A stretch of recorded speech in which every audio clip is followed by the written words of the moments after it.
Ah, look at that. I hit the go live button just as the bells started for the 1 o'clock chimes. Welcome everyone to Satsang. I do love that sound. We're going to get one chime now though, because it's 1 o'clock in the afternoon here.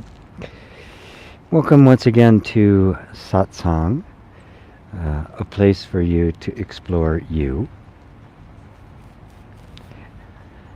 and only you. This isn't about, it really isn't about exploring all sorts of different subjects or philosophies or points of view, even the most deeply spiritual and religious ones. It is about exploring really the only subject that really matters to you, and the only one you can actually know for sure. And that's you. And I'm not saying that, to sound esoteric or philosophical or anything like that. All you have to do is spend 2 minutes on Facebook to hear just the absolute glut of opinions people have about absolutely everything. Political, polarized on both sides of the spectrum. If you're in Europe, you have more than two, right? You actually have more to choose from, but still, everybody's got their opinion about the pandemic. Is it real? Is it a hoax? Do masks work? Do they not work? Just a million of opinions, none of which can actually be known for sure. We seek truth there. We seek certainty there. And we find there's none to be found. What can a human being know? Really know for absolute sure. And it's a thing that really needs to be pondered, because we spend our entire adult lives, for sure, in pursuit of knowledge.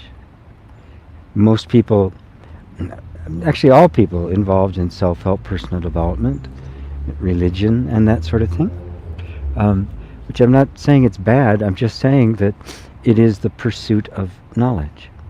And all human knowledge is relative.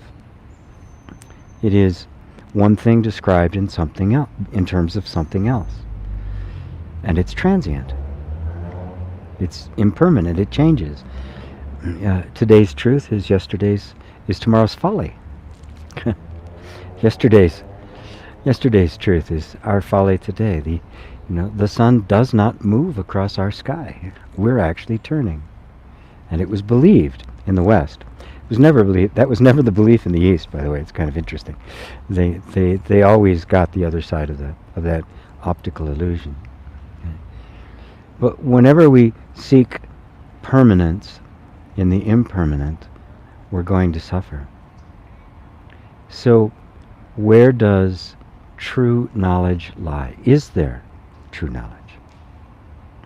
Well, there's one thing, and one thing alone, that the human being can know beyond a shadow of a doubt, beyond any uncertainty. And that is the reality of your own existence. No one can doubt their own existence. There's no power in the universe so clever and so advanced and so mischievous that it could convince you that you exist when you don't. Now, for some they go, well, so what? Yeah, of course I know I exist. But this is, in non-dual inquiry, it becomes the most important thing, because it's the only thing you can know for sure. What you are. The moment you try to describe what this is, you get lost in words and names and forms and concepts and memories and associations and meanings. The moment you try to wrap some idea around your existence, you've put it in a little jar, screwed the cap on tight, and now you're stuck in a world of your own creation. This simple fact, I know that I am, and I know it, that it's intuitive, it's absolute, it's self-confirming, self-validating. You don't need anybody to confirm it for you. You don't need, somebody with 1,000,000 letters after their name with a little checklist saying, "Yep, you exist." It is self-confirming. The beginning of genuine non-dual inquiry is when our attention goes there and recognize that any other thought about myself is going to be a reduction of myself. And we become increasingly curious as to, well, who am I?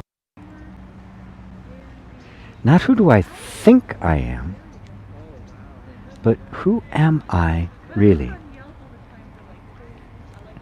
That is what satsang is about. Satsang is the truth of being. It is communion with the truth of yourself. With the being of yourself. Sat in Sanskrit means both truth and being. So to the mystic mind, being and truth are one. And the conscious awareness of being and your being are one. There's not something who knows that I am. The knowing is the true and only I am, the true self. And that's you. Is it not you? Are you something, in the field of vision, or are you the one seeing? So you can give it all sorts of glorious words like Buddha nature and Christ consciousness and God and Shiva and Parabrahman and the I am. But when you boil it down to its street name, to its everyday experience, what is it? Me. A me that I cannot possibly define. I cannot know what I am in terms of any relativistic knowledge. I can only be it.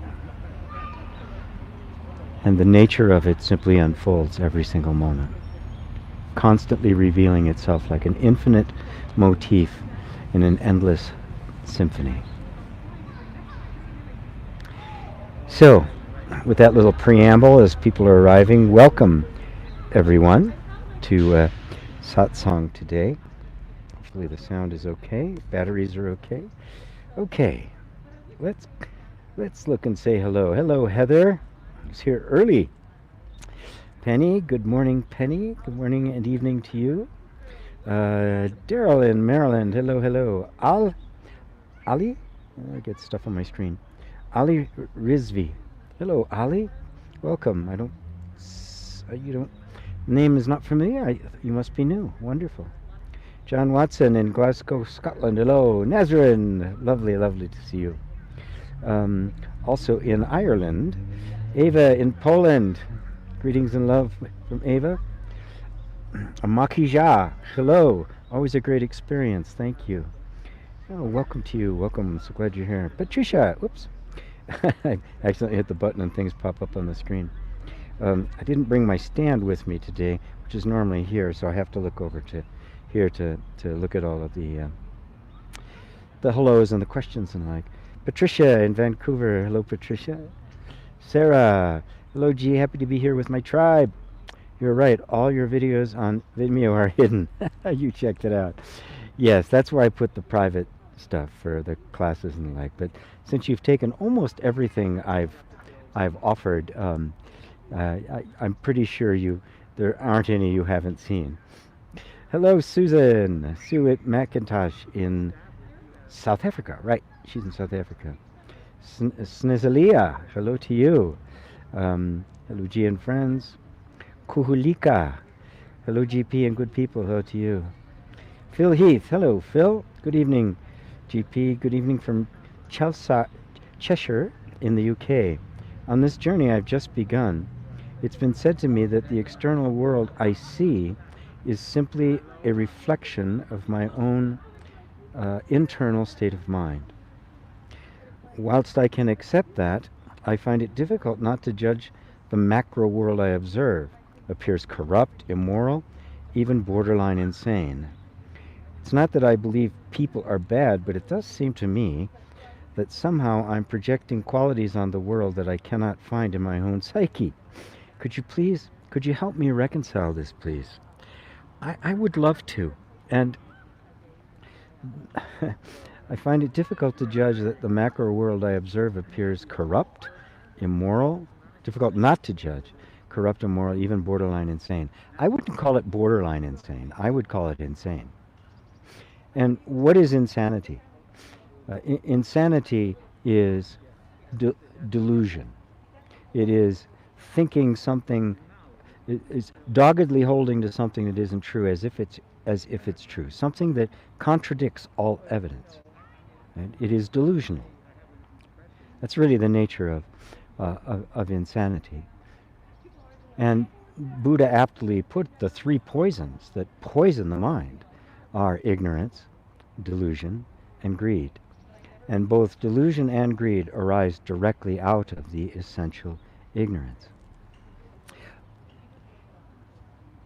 You know, it's really wonderful that there's so much access to spiritual teaching now on the internet. There's just a glut of it, you know. I mean, I'd never even heard of the term non-duality growing up. Now you can't swing a cat without hitting a non-dual teacher, right?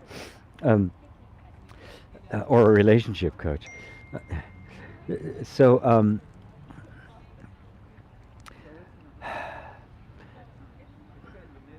suddenly lost my little ding on the computer, and I lost my whole train of thought. I was talking about the delusion that we all suffer from, and then that all the sheer amount of spiritual teaching and ideas, most of which are good, they're valuable, they're relatively sound. That is, they're useful for one's spiritual growth.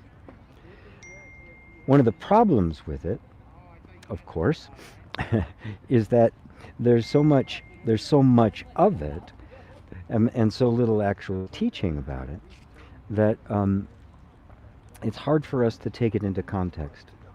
It's hard for us to know some place to put it. So when somebody says something to you like, the world I see is a reflection of my own mind, it of course is true, right?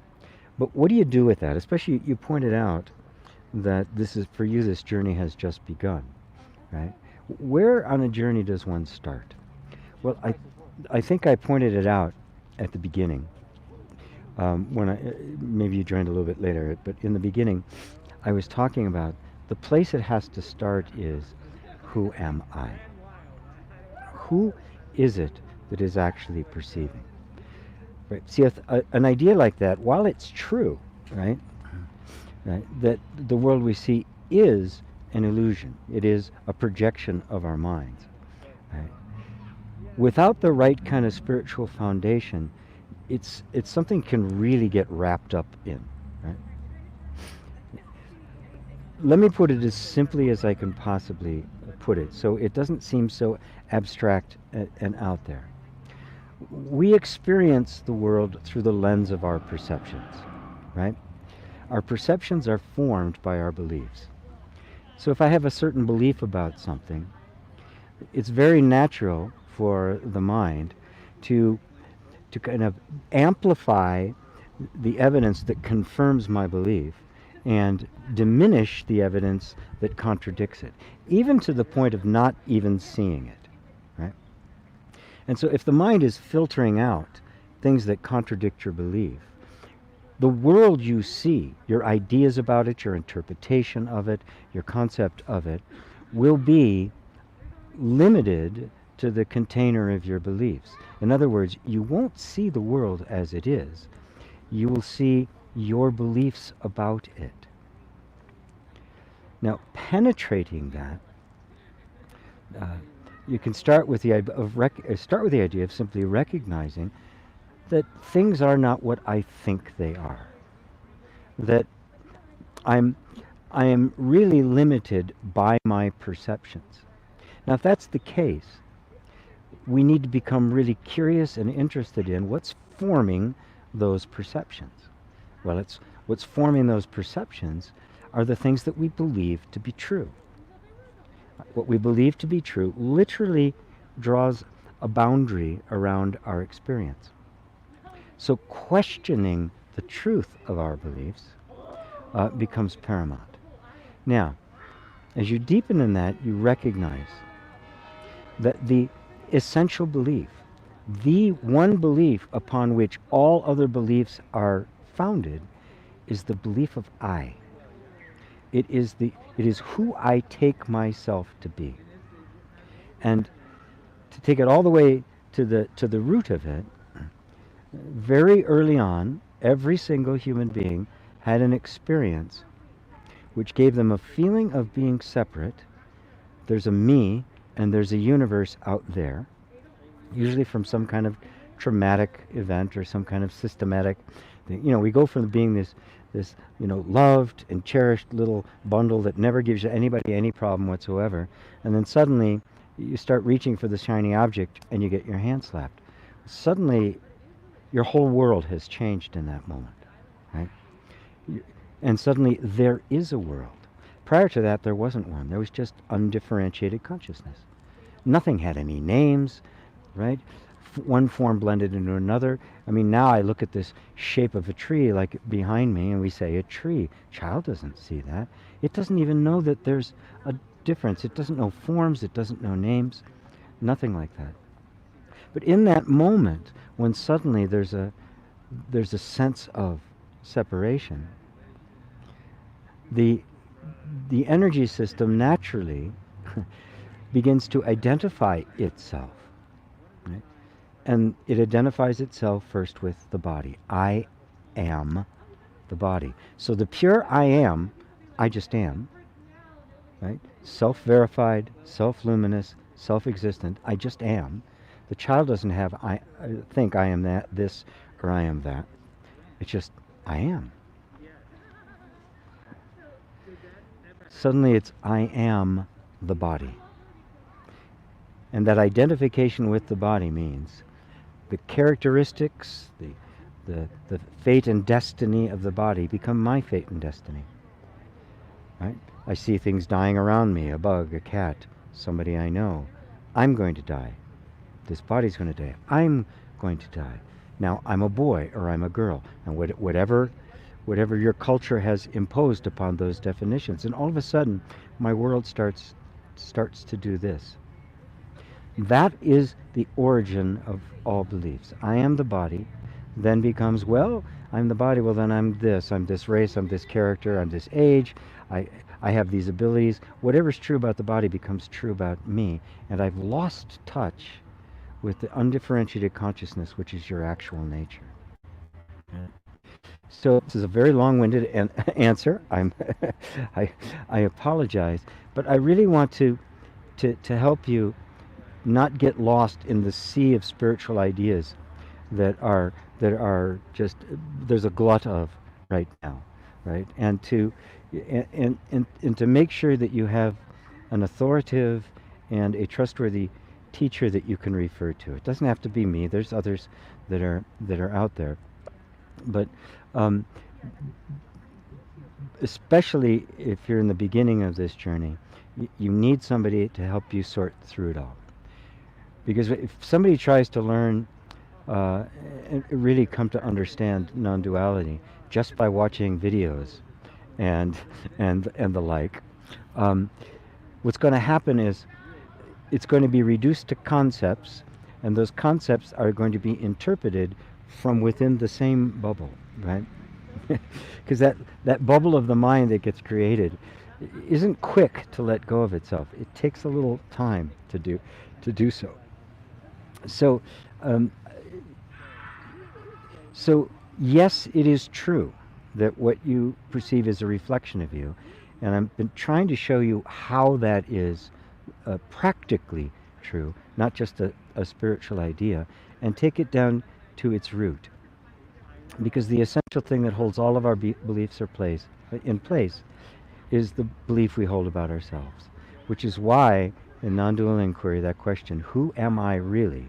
Without the concepts, without the ideas, without my memories, without my associations, without even my name and form, who am I? That just that sense of being becomes the portal that pulls your attention away from all the ideas about you towards the reality of you. And it is in facing that direction and knocking on that door that self-realization takes place. How's that, Phil? Did that work for you?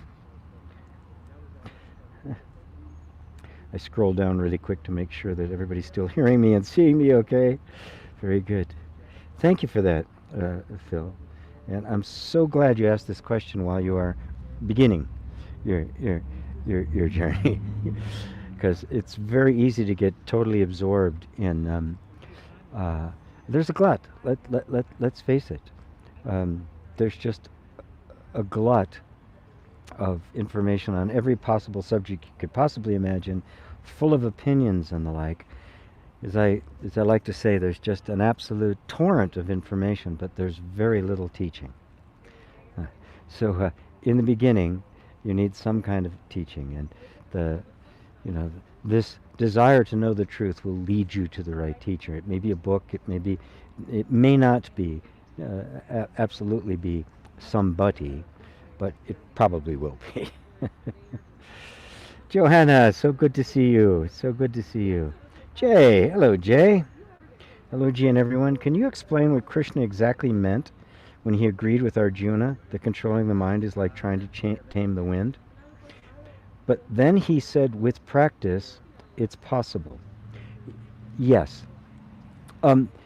Because as Krishna knew quite well, and Arjuna didn't, was that the goal of spiritual inquiry is not mind control. Yes, trying to control the mind is like trying to tame the wind. As Muji puts, trying to control the mind is like trying to stop the wind dressed as a kite. He even took it one step further, right? And in so many traditions, meditative traditions, many Buddhist traditions, Tibetan Buddhism, many different religious traditions and yogic traditions, the goal is to control the mind so that you can have the mind stop. Right? So mantras are for, and chanting and all sorts of different kinds of things to stop the mind. And it can be done somewhat. With practice, it can happen. Right? Anything you practice, you'll get better at it. Right? But even a yogi who can control his mind to have no thought for weeks on end, at some point, there's this focus of attention of control. At some point, you have to let go of the control, and boom, the mind is back. Right? That controlling of the mind does not get to the seeds of the mind.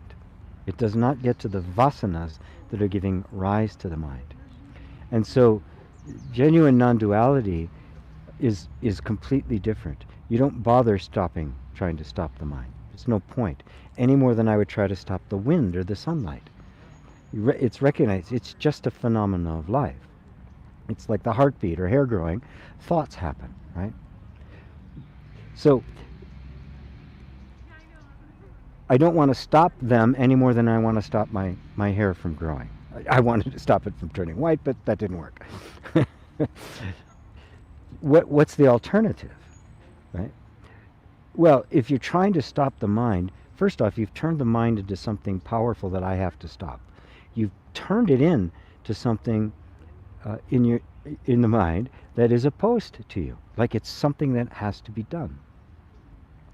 You've literally created something external that is arguing with you, fighting with you, limiting you. Okay? But instead, if you simply don't identify with it, that what the mind says about me isn't true, right? That I am the witness of the mind, and therefore I'll pay attention to it or not, now I'm free from it. Now it doesn't matter whether it's there or not, right? I have transcended the mind. Right? if I'm trying to stop it, I'm in a conflict with it. And the very act of trying to stop it creates an effort, creates karma, doesn't it? Right? And so trying to stop it, and of course, what's trying to stop it? Well, it's the mind that's trying to stop the mind. Right? Does the self care whether the mind's there or not?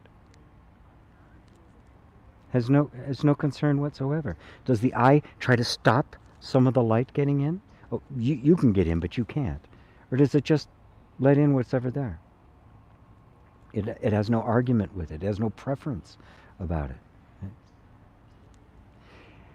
So Krishna was brilliantly pointing towards this middle ground, right?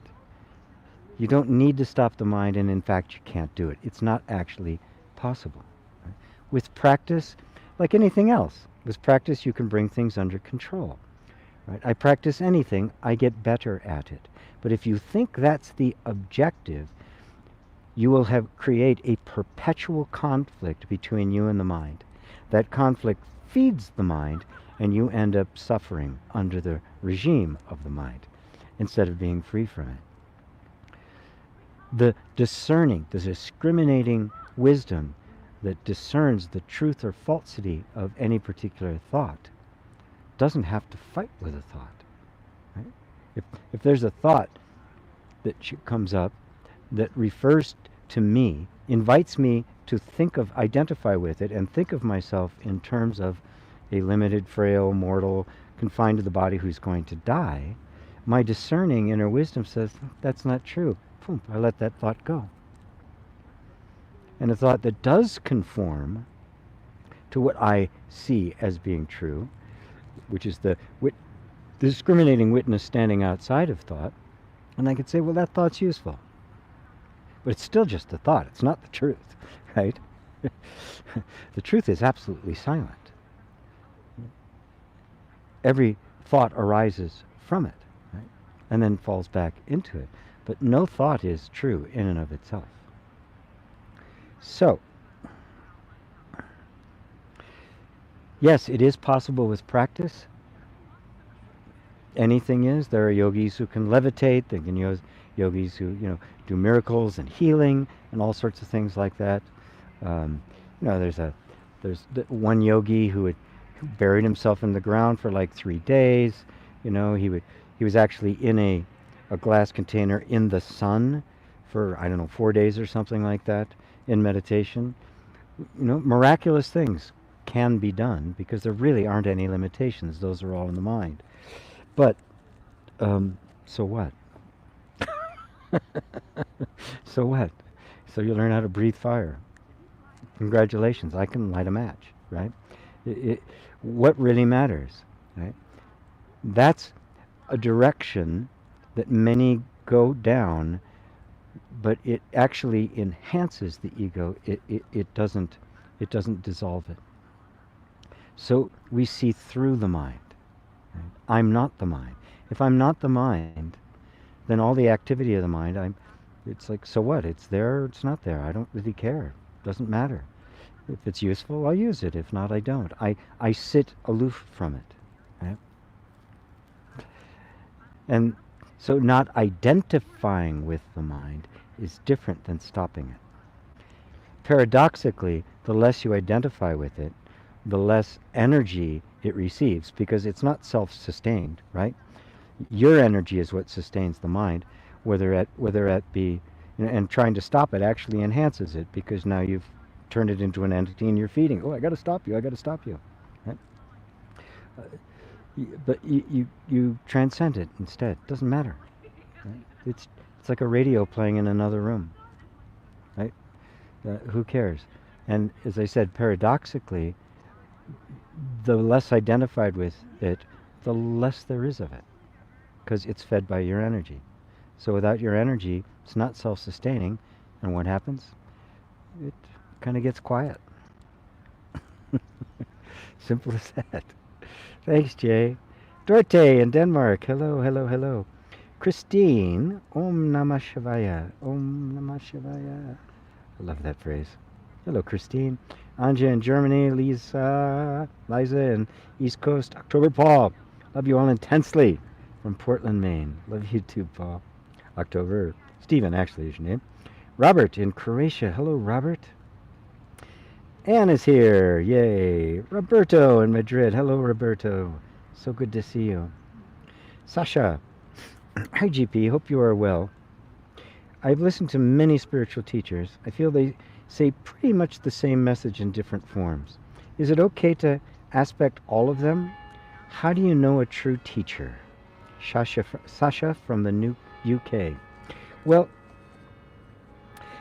yes. You know, it's best at first to, something intuitively. The truth in you will recognize the truth in somebody else. That's how you know the teacher, right? You know the teacher because they're you. Because the truth in you somehow is drawn to them. But you have to be wise. You have to be open. A true teacher will never diminish you.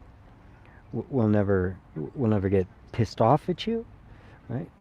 Well, maybe later, if you're after a while not pissed off, but maybe a little hard on you. But in the beginning, they won't be hard on you. They won't diminish you. They won't ask anything of you. Right? They certainly won't resist if you say you're going to listen to another teacher. Okay, right? No, oh, you've got to stay with me, right? They'll never try to take advantage of you financially, emotionally, sexually, in any way whatsoever. And any inkling of any of those things happening, it's not a true teacher. Run. Don't walk away. Right? They really don't understand. They're still locked in their ego, and they want to be the teacher. The teacher is always you. The Sadguru is always here. It's never the one talking. They're either reflecting back to you your own truth, or they're not a true teacher. So you're the one that discerns that. And of course, the more you're turning within, the more you're disidentifying with thought and relying on the intuitive knowing, the more clear that will be. That will open you up to be able to discern who is a true teacher. And that will, of course, be the discriminating eye that recognizes the truth wherever you see it. At that point, yeah, you'll see that if there are true teachers, they will be saying the same thing in different ways. Right? The way a Swami in India would teach it would not be the same way by some guy sitting in New Mexico in the United States. Right? Truth can wear any costume that it wants and still remain the truth. One of the big mistakes is people mistake the costume for the truth, that it has to look in a certain way. So you'll have Americans wearing ochre robes and stuff, orange robes. It's like, what? There's nothing to do. I wouldn't do that, right? Why? Because it's not my culture. This is my culture, a black sweater sitting outside. So the truth can take any form, but is never confined to any form. Just like music can produce an infinite number of songs, but is not confined to any one song.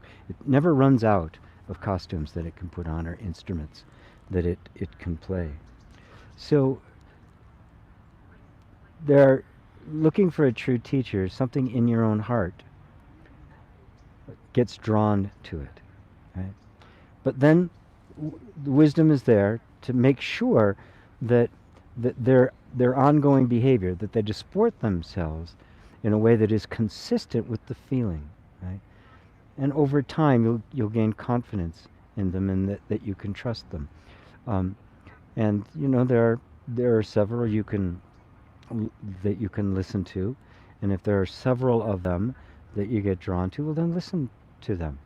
And for a time, one may grab your attention, and in fact, one may grab your attention, and you never go anywhere else. But grab your attention, maybe look someplace else, maybe look someplace else. You'll know, right?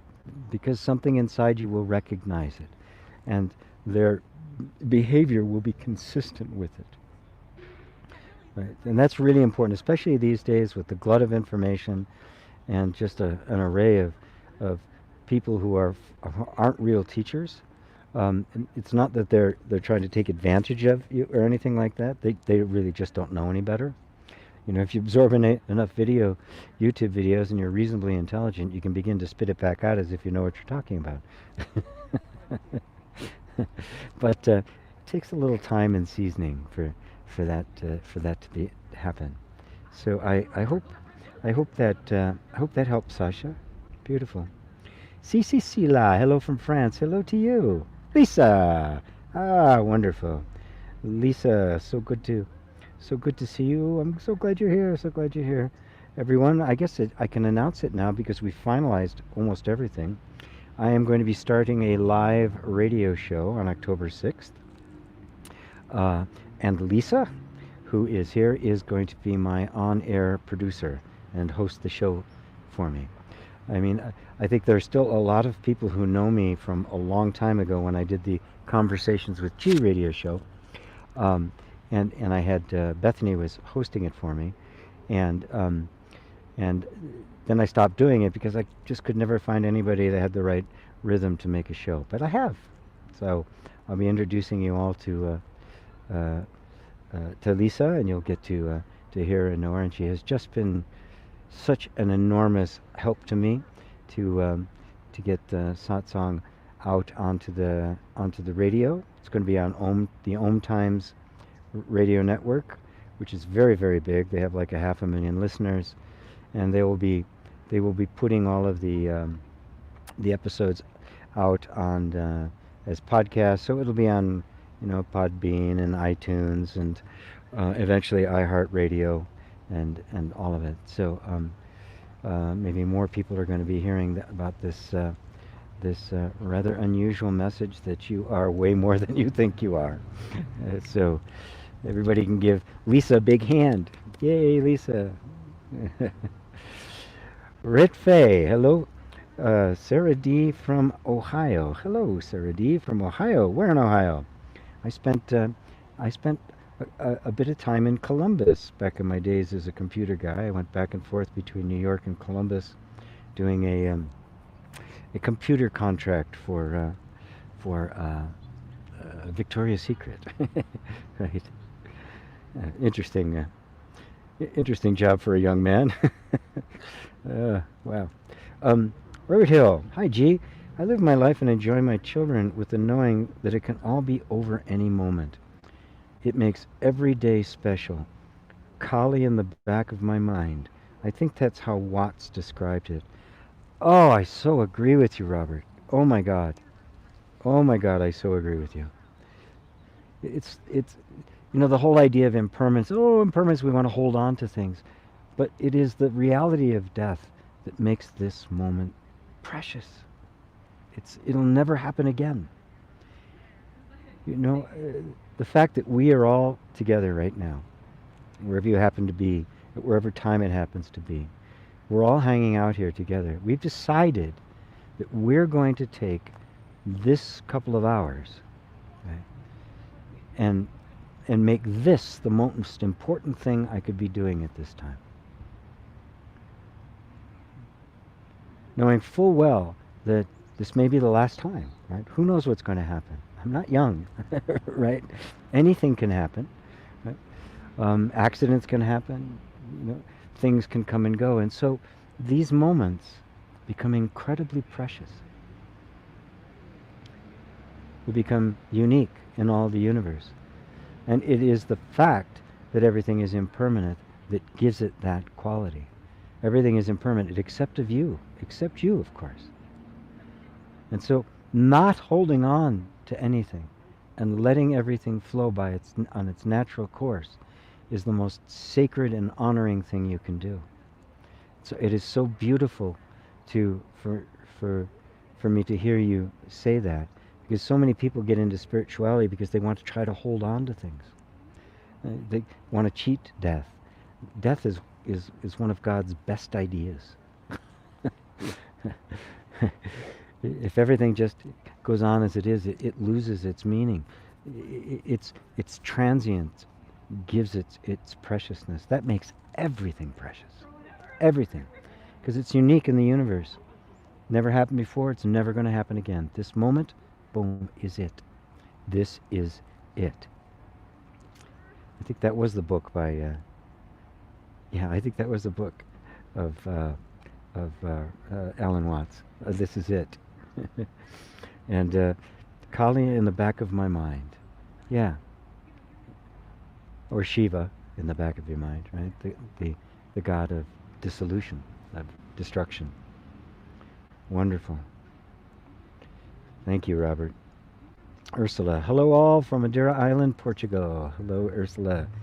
Phil, he said, yes, it did, GP. Thanks. Perfect Gentleman says, hi, I'm back, sir. Good to have you back. Phil, he says, I have found the I am, just currently lacking wisdom. Mm.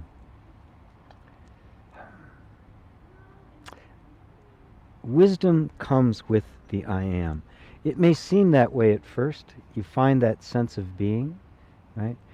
Give it time to transform thought. Keep going back to it. Just keep going back to that place. Ah, yes, this is who I am. Everything else is what I'm experiencing. And that I amness will permeate the entire nervous system, thought, emotion, and sensation, which is, of course, the entire world of experience is nothing but emotion, thought, and sensation, which are themselves simply just different vibrational frequencies, you might say. They're essentially all the same. They're just a different flavor. Between all of them makes up the sum total of experience. The way the 7 notes of the scale make up the sum total of all music, or the 7 colors of the rainbow make up the sum total of all art. It's all variations and combinations of those flavors, and yet they themselves are just simply different frequencies of one essential essence. That one essential essence is the I am. And it, passed through the prism of mind, becomes the visible universe. And so just allow the I amness, just the pure sense of being, to penetrate and color everything. And soon you'll begin to see that everything is a reflection, not of your thinking, but of the I am. That the thought is actually kind of a veil that falls away, and you simply see things directly as they are, right? Without name or form. And if I name something like tree, right? I name tree, immediately now there's an idea, an object of mind forms that is the tree. And now I experience not what has been called the tree, not this incredible flow of energy and contrast. I don't experience that anymore. I experience the concept, the object of mind. So I've said before, when I go to an art museum or something, I don't take the tours, I don't use those little headsets. I don't want to know about the art. I want to know it, right? I don't want to hear about making love. I want to make love, right? I mean, nobody I know would prefer just, hearing the stories to actually doing it. I mean, that's the juice of life. The same thing with art. Everything I'm doing is sitting around in this park looking at, I have to use the word tree so you know what I'm doing. But when I'm looking at it, I'm not seeing the idea of the tree. I'm seeing that. And I don't want to limit it by name or form. And this is what happens. This is the transformation that simple sense of beingness will bring out in you. It will itself correct thinking, eliminate illusions, eliminate the 3 poisons, and leave you with the most amazing sense of just presence and flow. Thanks, Phil. Beautiful. Lisa, GP, I love how you blend wisdom and earthiness. Thank you, Lisa. Lisa's another Canadian. Where are you, Lisa? I don't know exactly where in Canada you are. Where to go? Rosario, hello from Spain. Thank you, GP, for your time with us. Oh, thank you for your time with me. Sarah Sands, my dear friend in France. Wow, G, if you're reflecting me back to me, I must be amazing. You are. Just joking. When found you, I came home. Yes. Yeah. When you found me, you found you. I mean, that's really what it is. That feeling of coming home came back to myself, right? And I'm just kind of the signs on the side of the road going, this way. I'm like Siri or GPS, right? In 300 feet, turn left. Stay in the second lane from the right. And yes, you are amazing. Jay, thank you, G. Definitely there comes a quietude with inquiry, but different from the quietude that comes from focus of mind. Yes. Sometimes my mind spaces out, but I know my mind did that. Perfect. Yeah, and I like you put the quotes. I know my mind did that. Yes. The awakening is the I awakening from identification with the mind. Oh, I'm not the mind. How can I be the mind? I'm looking at it. Yes, it's more subtle. I mean, you look at a car going by or the tree, and you know I'm not the tree, I'm not the car. You know I'm not my clothes. You can even move closer, right? I'm not my clothes and stuff. But what about thoughts? Because they're so intimate. They're so right here. But they too, even though they're much closer, they too are being seen from someplace. They're an appearance, aren't they? So from the reference point of the seer, they're external as well. They're not in me, they're appearing to me. Same with sensation, same with emotion.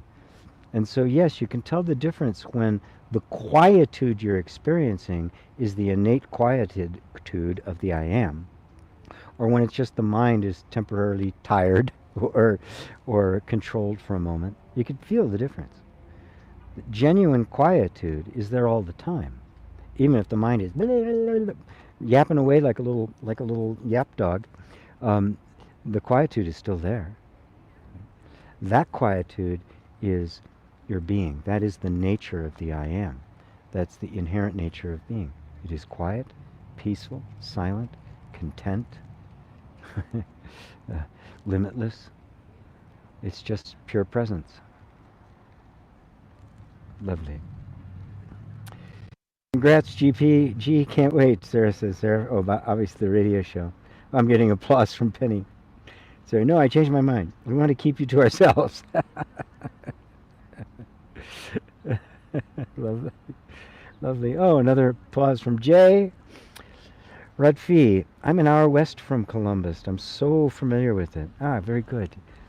Yeah, that was an very interesting time in my life. Lived in New York City, but I had a contract, so I would spend like 4 days a week for several months in Columbus. Oh, hello, Bo. So good to see you. Hello, GP, and greetings to everyone from Kelowna, BC. Kelowna, I think that's how I say it, right? Happy to be back after a prolonged sabbatical. Ah, good to have you back, Bo. Rashid Rehan. Love you, G. I'm a high school student, and I'm struggling to find my passion in life. But it almost feels like I'm not good at anything. Any advice for me? Oh, beautiful. Yeah, don't struggle to find your passion in life. When it becomes a struggle like that, it's really you're trying to identify with something that, yeah, this is what I really care about, right? And sometimes that happens early. You know, there are people who at a very young age, they play basketball, or they're an artist or a musician or something like that. But a lot of people never find it. They just kind of fall into stuff, right? So don't turn it into a struggle, right? Like it's something you have to do, and if you don't do it, your life is going to be a wreck. Right? When you find your passion, what it means is you found something that so resonates with you that you just can't help but be drawn to it. You can't help but not do it, right? Nobody has to make you do it. It doesn't require discipline. You're just drawn to it, right? Now The way to approach that is, first off, number one, it doesn't matter whether if you find something like that or not. So it's not a life's quest. It's something that will naturally emerge, right? If you're simply open to flowing with life the way your particular individual life was meant to flow. So instead of trying to find it, instead explore yourself. Very simple. What do I like? What will I do? What do I want to do when there's absolutely no need to do it? And it may start out being something really simple. One fellow I worked with a long time ago, for him, he was a lawyer, but he really loved just sitting in coffee shops, reading books and writing. Right? And now he's teaching. Right? And traveling. He learned Gaelic, right? He's from the U.S., but he's of Irish descent, so he learned Gaelic. And just all of these things just started, they just kind of happened.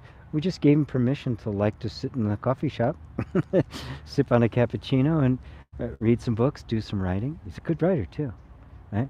So it was an exploration, right? It wasn't I've got to find it, I've got to find it. Right? One of the things, you're in high school, as a teenager, it feels like there's this huge pressure on you to find what you're going to do. And people go, what are you going to do at college? What are you going to major in? What are you going to do with your life, your career? All of that cultural kind of pressure, ignore it. I know you can't ignore your parents, and you are going to have to make some choices, but you can't make a mistake, Rashid. You can't make a mistake. You cannot make a wrong choice. It's not possible. The passion you're seeking is actually moving you right now. The very fact that you want to find it is coming from the passion which is inherent in you. So you don't have to go looking for it. It's trying to reveal itself to you, which means I don't care what college you end up going to, or if you don't go to college, you go to trade school, or I don't know, apprentice with an iron or a blacksmith. Right? Whatever you decide, it will be the right decision. Right? The only thing I say is keep referring back to yourself. Do not accept something because somebody says you should do this or this is the right thing for you. If it doesn't feel right, don't. Right? Like I said, you're young, you're going to have to make some concessions. Right? Your parents are going to have certain expectations of you. If you go to any college, there's going to be the prerequisites that you have to take. Take it. It's not a big deal. It's not going to get in the way. It's not. Just keep the inner focus. Who am I? What do I love? What turns me on? What lights me up? That's the door, because it's already there. Right? It's not something you're going to have to acquire. It's already there. Something that you discover, it gets revealed, and it feels so right because it's you. It's natural to you. That's why it feels right. So don't worry if it's not there yet. Really. Don't be concerned about it. You cannot make a mistake. You can't. Everything you do, even if it looks like a horrible mistake, and believe me, I can look at my life and say, oh my God, that was a horrible mistake. But if any one of those things that appeared to be a mistake at a time had not happened, I wouldn't be sitting here now doing what I'm doing and having anything to offer you. So fear not, little flock. It is your Father's good pleasure to give you the kingdom. Oh, thank you. That is so wonderful. That is so wonderful. High school. What year in high school are you, Rashid? And where you live? Did you say something before? Yeah. Where do you live? Mary, hello. Mary's getting on late. Well, I'm sorry. You're going to have to be sent to the principal's office. Marvin Mwangi. Hi from Finland. Hello to you, Marvin. I don't think I've seen your name before. Are you new? Sasha. Thank you, GP. I've been listening to you for 3 years without any doubts. Every time I listen to you, it's nothing but pure life. So peaceful. So I guess I've already found my teacher. Good. Now just remember that the true teacher is always within. Right? That which recognizes the truth I'm speaking is the truth in you. Right? How could it be? A lie can't recognize the truth, right? That's why the true teacher will always turn you back to you, right? Right? How do you recognize the true teacher? Well, it's the truth in you being reflected back to you. Right? Right? So it's not that I'm, this this old guy is a reflection of you. Heavens, what a horrible mirror! It's the flavor, it's the quality, it's the character that you sense, right? That is reflecting your truth back to you. And so you just then pay attention. Pay attention to that. But pay attention to the internal sense that is confirming. Right? Because that's in you. And that needs your attention way more than I do. And if any time I ever set that off and it goes, huh? You need to question me. It's simple as that. I'm not here to get students or devotees, right? I'm here. I want to create masters, right? And that means coming to feel and trust the truth that is making itself known in you, because that's exactly what all of this is about. The truth is making itself known in every form. Be it a squirrel that runs by, a bird, the crow cawing in the distance, or a human being. It is the truth making itself known. Right? The truth is the self of all beings. This is what's really meant by when Buddha says there is no self. He's not saying that there isn't being. It's just that we project onto what in fact is one being, and we invent in our minds the idea of beings. Individual forms of individual will doing their individual lives. And that's the big illusion. There isn't. There's simply one momentous function that reflects this one being. And that being is you. The name of that being is I.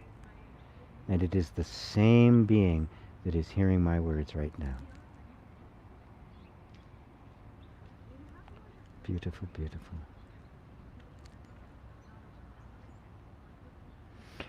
Patricia, applause. You have a way with the truth. We all love you so much. Love, love, love to every soul gathered here in this precious moment. Oh, thank you, Patricia. Actually, the truth has a way with me.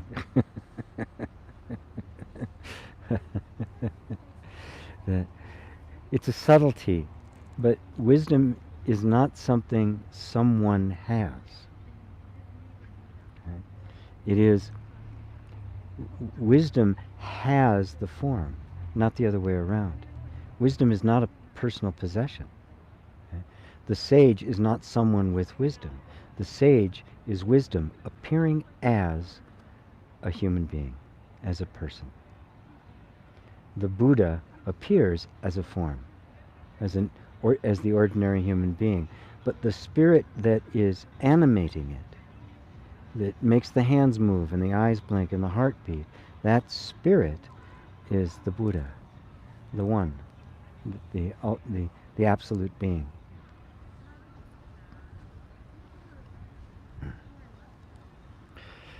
Nazarene, I feel that working with a spiritual teacher in person is necessary in terms of knowing who I am. Any thoughts, G? I never say anything is necessary because the mind loves that, right? Right? Because, oh yeah, you have to work with a teacher in person. I don't have access to a teacher in person, right? Which right now nobody does, right? And then the mind will go, oh, maybe you Skype qualify or Zoom. I don't know. The moment you say necessity, the mind wants to create some obstacle, some prerequisite that you have to fulfill this before you can know who you are. Well, aren't you who you are? Are there any prerequisites to being who you are? So there are no prerequisites to the realization of it either. Now, that said, to have interaction with a teacher in any form that you can get it, right? Even if it's just like, chatting, right? Or if it's on Skype, or if it's in person. Personally, I love in person, right? It's the best. But of course, if you can get it, get it. But never ever make any rule that says, if I don't get this, I can't wake up to who I am. That is never true. Life, no matter how it appears, is presenting moment by moment the opportunity and invitation to wake up. And it has absolutely no restrictions, no rules. It obeys no master. It has no prerequisites whatsoever. Right? That is the absolute freedom. You do not need any prerequisite to be what you already are. Right? So I just want to make that clear, really, really clear. Right? So does that help you, Nazrin? Nazrin Golden. What a great name. Kuljit. Hey G, are desires a form of expression of self-love? In their original innocence and purity, yes. They're just another function of life. I mean, I do this. Why do I do this? I want to. Right? I'm motivated to do that. Desire, without desire, life it can't live. It's static. There's just no energy. It's a very natural outcoming and outcome of life.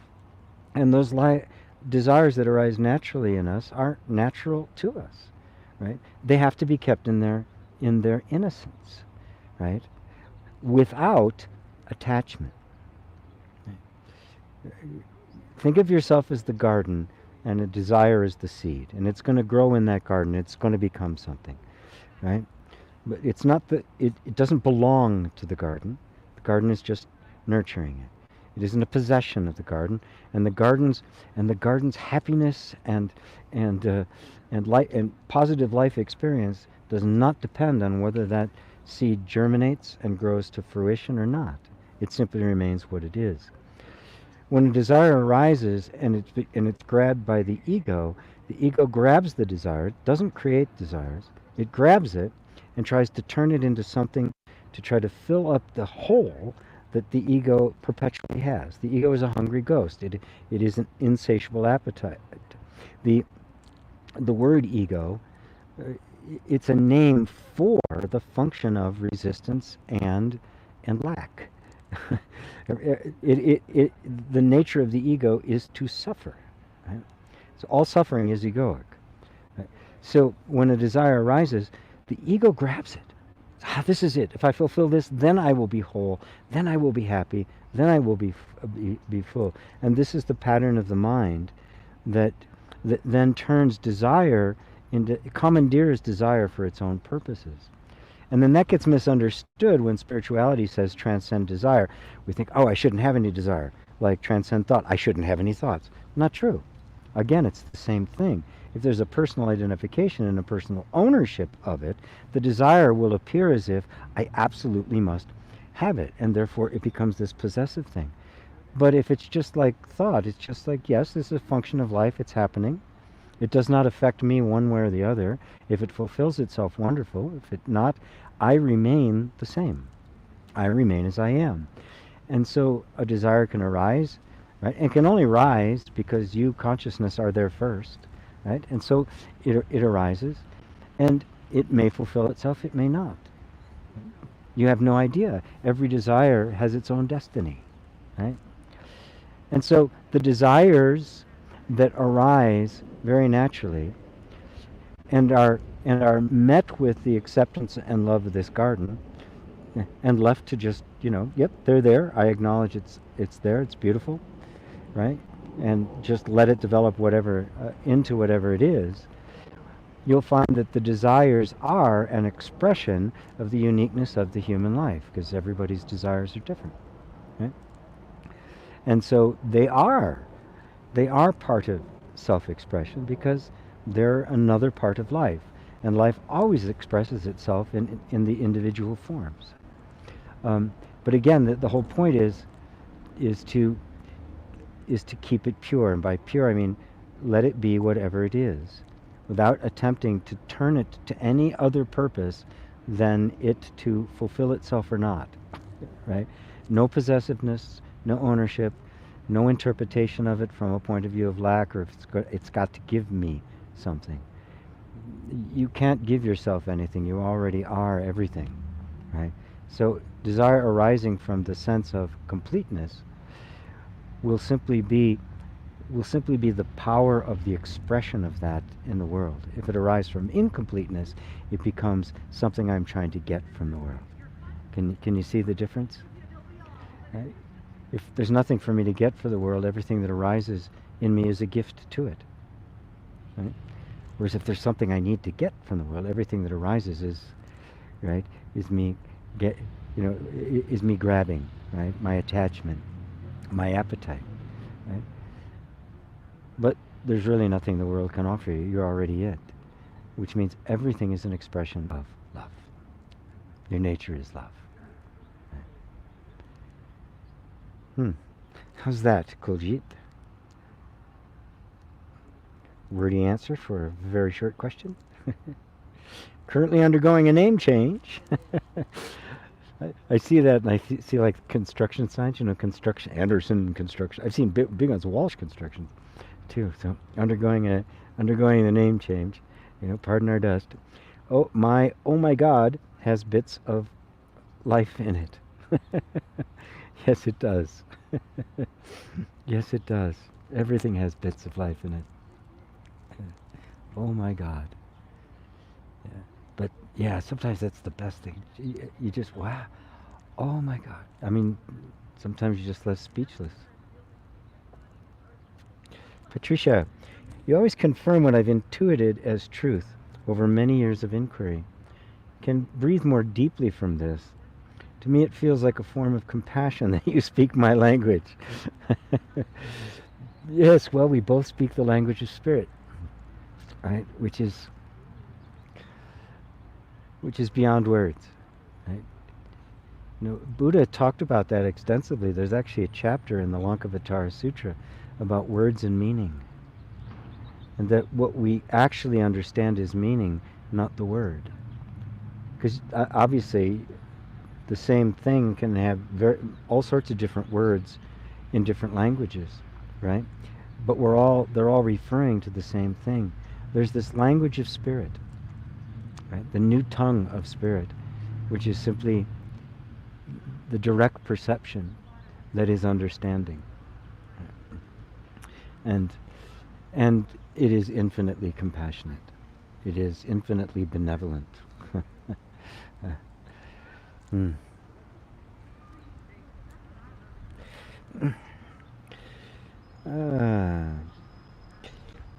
Rosario, GP, I've discovered that it is consciousness seeing through our eyes. Is the space consciousness?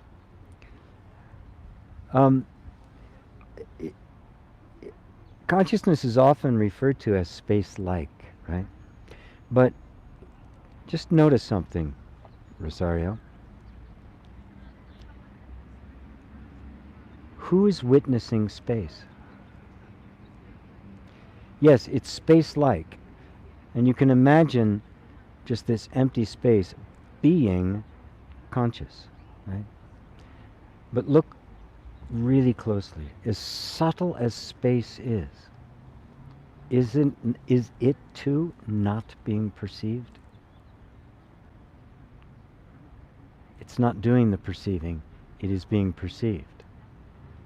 And perceiving is the nature of consciousness. So you are conscious even of space, which means consciousness is beyond even space, beyond time. Space is the subtlest of all forms. We'd refer that as the four elements or five elements, some systems, and they'd refer to it as the fifth or the sixth element, the ether, just the space in which anything can happen. but that space itself is perceived.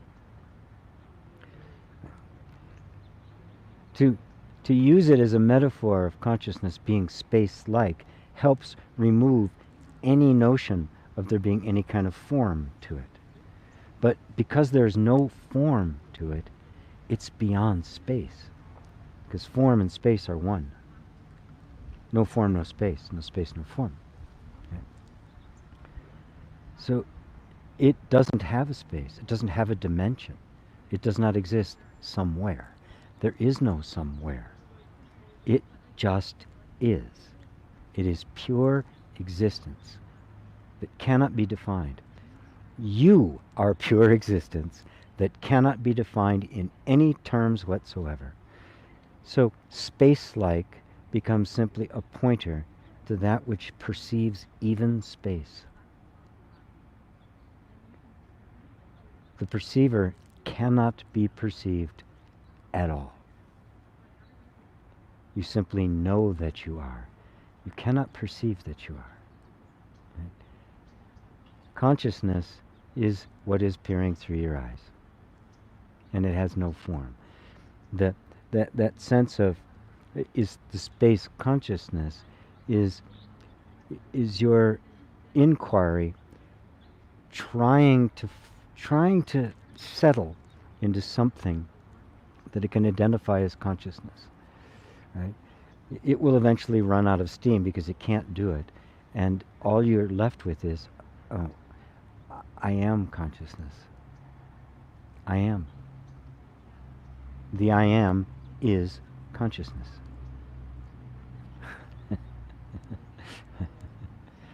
I am. That's it. Am I space-like? Yeah. Am I? But I'm also the rock. I'm the squirrel running by. I'm the crows. Right?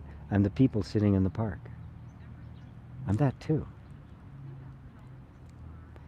And I'm the space in which they're appearing, and the benches on which they're sitting, and the grass over which the squirrel is running. I am. Everything that is the I am.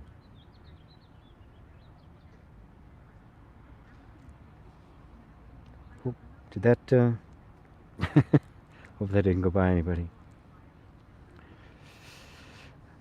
Mary says, I feel the same, Patricia. Thank you, Mary. Rashid, thank you for answering me, G. You just made my day. I'm from Pakistan and I'm going to private school. Is it a private school in Pakistan or is it in England? Because I know that there's a lot of Pakistanis who go to England or maybe the United States. I'm so glad I made your day. Yeah. I remember being a teenager and everything was tough. Of course, my parents were nuts, but which didn't help. But so much pressure, so much so that by the age of 19, I really thought I'd completely messed up my whole life. I thought it was over. That was just kind of the whole cultural environment and the like. And I keep sitting on the cord here and pulling the pulling the microphone up my head. So I'm so glad that helped you, Rashid. Turn it into an exploration. Life is meant to be a wondrous adventure, a wondrous discovery of who you really are. It's not meant to be a burden. Imagine if life was supposed to be a burden. The universe would be messed up. If this was what it's supposed to be like. The burden is created completely and totally by the mind. Wonderful. Red Fay, no Crow audience today. I really enjoyed their presence. No, well, even 2 weeks ago, there were probably 50 hummingbirds around where I live, and within a week and a half, I think there are 3 left. Right, so they're heading south. Right, the change in the seasons is happening. So, yeah, I'm seeing some snowbirds arrive. I think we saw a blue jay the other day.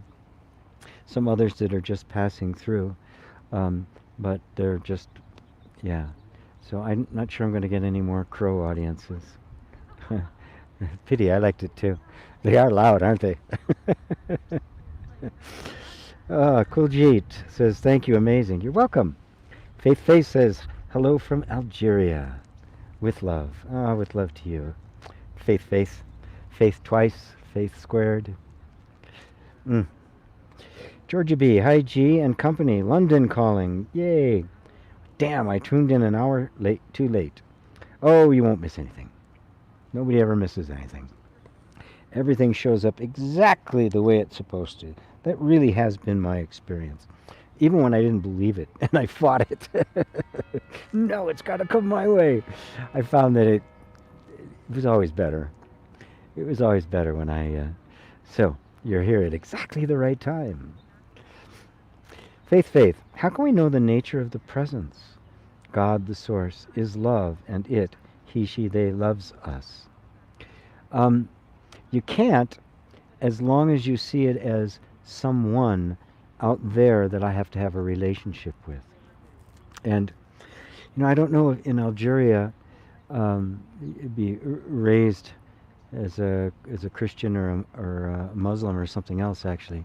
Because in the West, the religious tradition that we are raised with really comes from the Judaic, because both Islam and Christianity grew out of Judaism.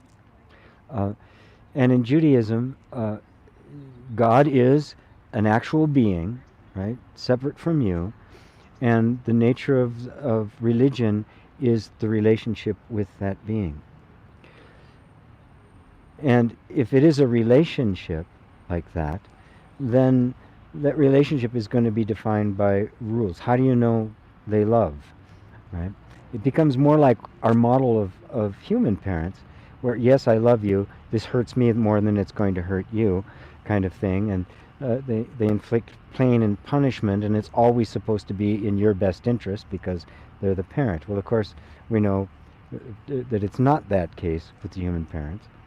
And so we have this really horrible contrast.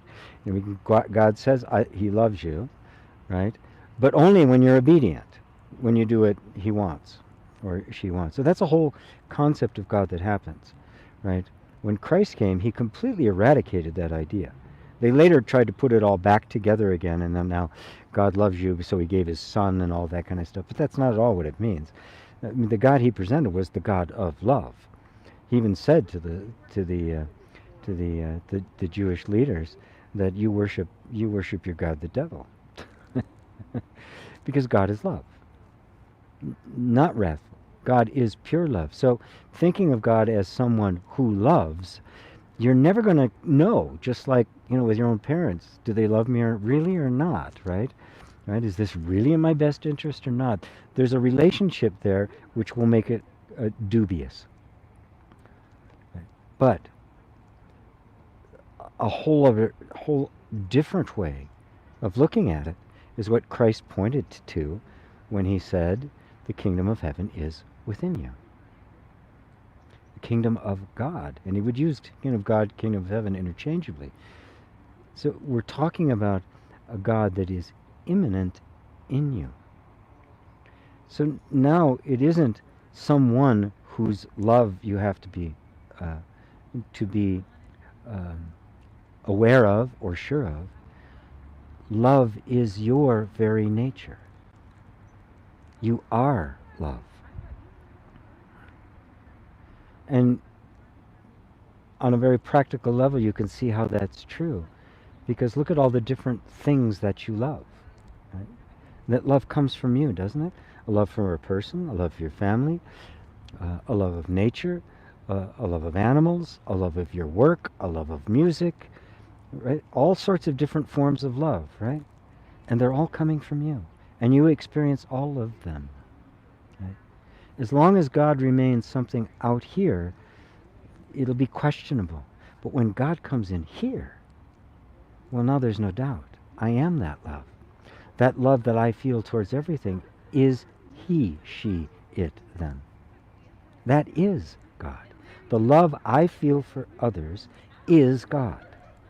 That love I'm feeling, that love is God. Does that God love me? That God is me. It emanates from, it's closer than my own breath. It emanates in every action. It inspires everything good in me. It is not God and me. It is just God. God is love. Not a being who loves or not, but is love itself. Therefore, every feeling of love you have is the feeling of God. That's how you know. Because that's what you are. You don't need to know it like you know somebody. It is in every breath you take. All you have to do is be quiet for 1 second and just feel the sense of your own being. The effortless, undeniable sense I am. I exist. That's God. That is the I am. Thank you, Faith. That's beautiful. Rosario, thank you, GP. I for it. I got it. Excellent. Starlight Glimmer. Love that name, too. Hi, GP. Does the idea of the end times refer to a real event in the perceived world of separation? No. Everybody wants to see it in terms of time because everybody's got their version of it. And when the end times come, it's going to be the end times for everybody except us, right? Depending on my belief system, I'm going to go into the rapture, or God is going to protect me. It's going to be the end of days. The end times refer to the end of the illusion and the delusion of the false identification with what you are not. That's what it refers to. That's what Judgment Day is. Judgment Day refers to the discriminating in your own sense of identity of what is true and what isn't. And that Judgment Day is right now. It happens every single moment. Every moment is an invitation for the end of time. What's the end of time? When you see that time is an illusion, that you are the timeless being, that you were never born and you're never going to die. You can't. Everything here will perish, right? But you won't. You will still be here. As Christ said, heaven and earth will pass away. Heaven and earth will pass away. My words will not pass away. Or his words. That was the truth of your being. It's not like heaven and earth are going to away and there's, his words are going to be floating through space, right? It's talking about the word, his words were the truth of your being. And so the end of days, the end of the world is the end of your world. It's the end of our false ideas about the world. It's the end of all of the identification that creates illusion and delusion and ignorance and greed and hatred and war, right? You can feel those being purged from you. You're not going to be out there carrying a sign, yeah, we've got to get rid of the terrorists or we've got to invade another country. None of you guys are doing that, right? Now, think back a couple hundred years when the leader of the country said we're going to have to go to war, it's for God and country. Everybody says yes. Nobody disagreed. Well, the merchants, of course, were exploiting it, but that's another story altogether. It was just, yes, this is what we must do. Nobody questioned it. Consciousness is going, wait a minute. What? These are not my enemies. Christ told me, love my enemies.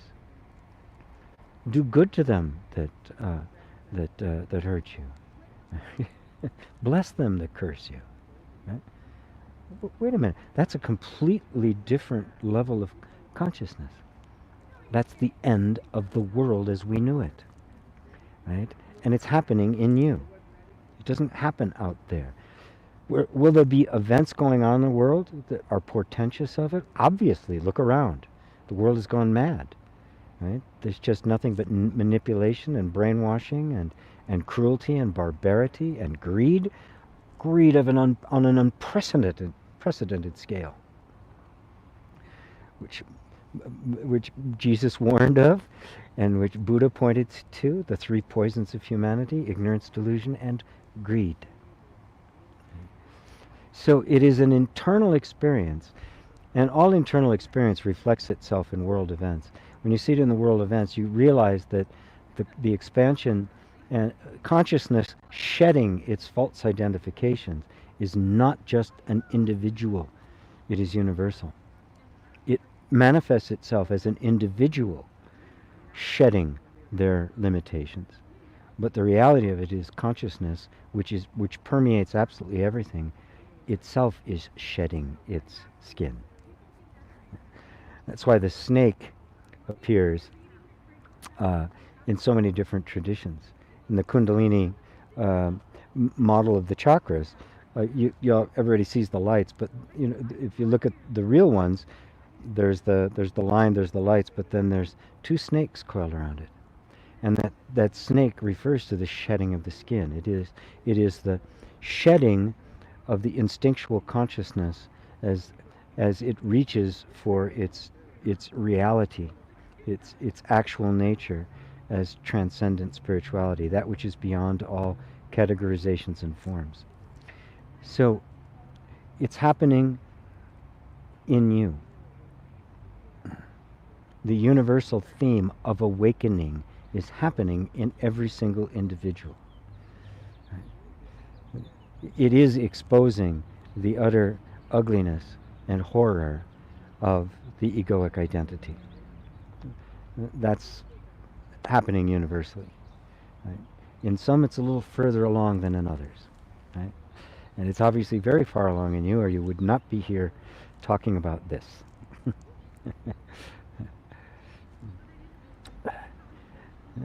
Oops.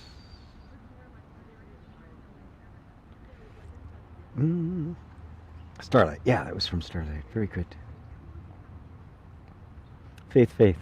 In Islam, you need to be a good girl or good boy.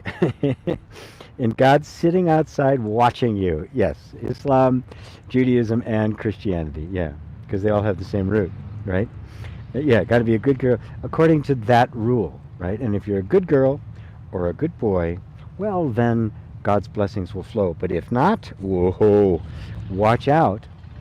In some it's horrible punishment. I think Christianity, with their idea of eternal damnation in hell, took that punishment to just a whole new level of insanity. God loves you so much, He is going to torture you for eternity. Okay. Right, my little mind, I can't grasp that. So I just have to accept that as the fact. Oh my God. Right. But now the Sufi, that aspect of Islam, that's completely different. Right? That is completely different. No one knows him but him. No one sees him but himself. No one reaches him but himself. He reaches himself by means of himself. He knows himself by himself. Only he knows him. That's from Balyani, a contemporary of Rumi.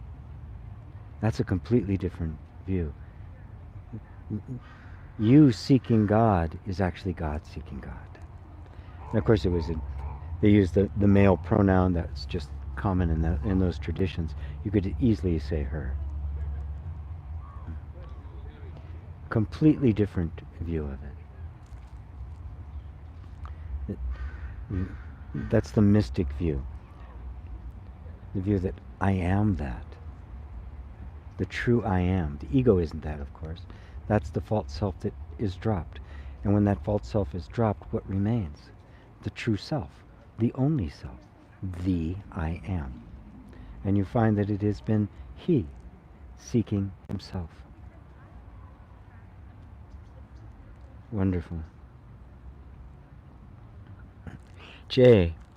Gee, would you recommend any practices on memory improvement? No, I wouldn't.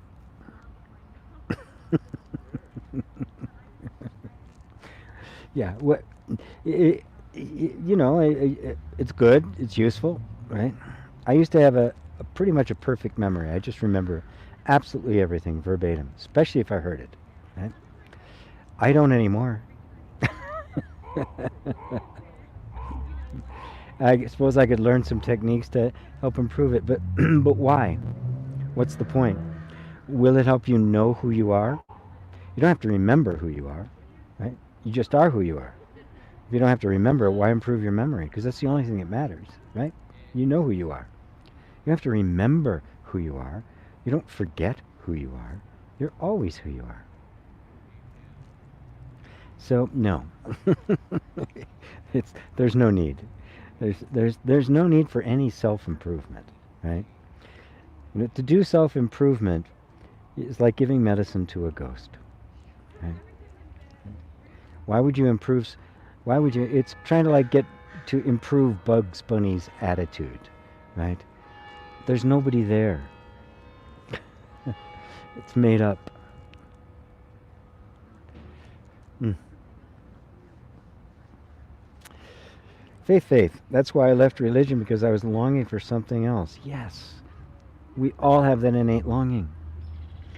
I became an atheist. Then I come to spirituality. I felt the call. That's actually a good path to go from, complete doubt, forget it, this is bullshit. I don't want anything to do with it. All it does is create division and hatred and animosity and war and conflict. What a worthless thing to do. In Buddhism, they refer to that as the great doubt. It's like, this is nonsense. Right? But then something inside just kind of wakes up. And it is a genuine spirituality. It's not a religious thing. It doesn't have the overhead. It doesn't have the theology or the creeds. It's something organic and natural that just leads you an instinct of truth. And you find that that instinct of truth is the truth.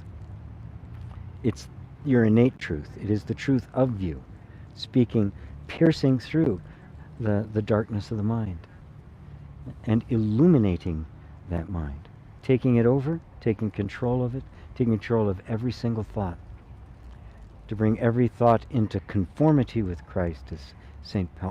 Paul put it. There it goes again.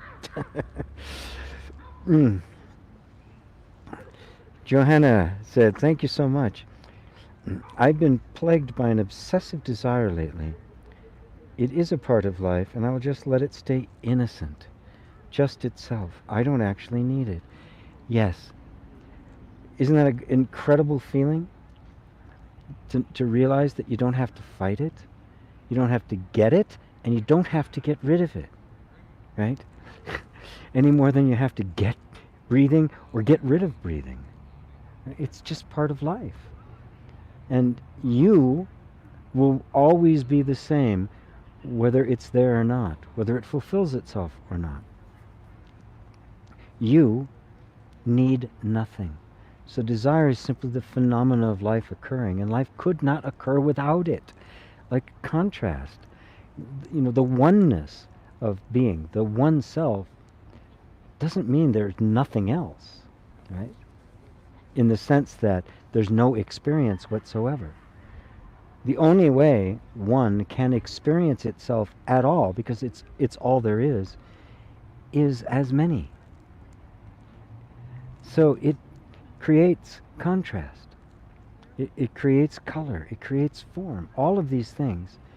And it says in the Upanishad, I am all of this, because all of it has emanated from me. I am this. That's the true non-duality is not one or the other. It is the inseparable unity that cannot even be perceived or put into words. And so every aspect of it, the desire, the feeling, the grief, the joy, the sound of the crow, the sound of silence, the kid screaming in the distance, they're all me. They are all myself. They appear in me, they appear to me, and they are made of me. And I am that. I am, as Nisargadatta put it, I am that principle that witnesses the birth and dissolution of the universe. Oh, ponder that. The I principle. Not I as a being, but I as the essence and life of all being.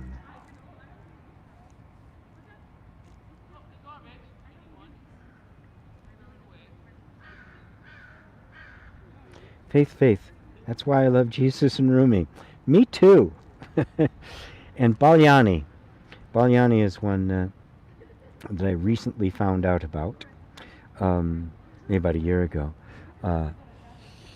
His most famous work is called Know Thyself. Yeah, and it is absolutely wonderful. Another contemporary. It's kind of that was the flourishing of the time of the Sufi in Islam. Mary, did I miss your question back here? Let's see. Mary. I think I saw down there that. Okay, so I guess I did. Can you ask it again? Sorry. Rashid, it's in Pakistan. Okay, you're in a private school in Pakistan. Good. It's actually located near a hill called Murree, or Muri.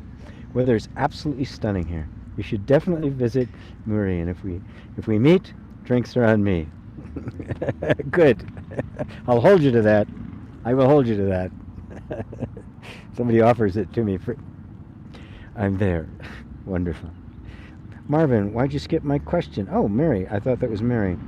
Let me go back, Marvin, see if I can find it. If I skip thing, it's because, I just see the chat here, and sometimes I'll move something, and the chat will just jump to the bottom, and I have to kind of scroll my way back so I don't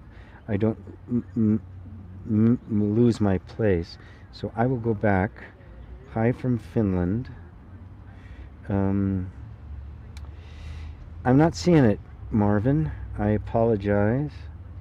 I'm looking really, really closely. But can you just repeat it for me, please? I know that's annoying, but I can't find it.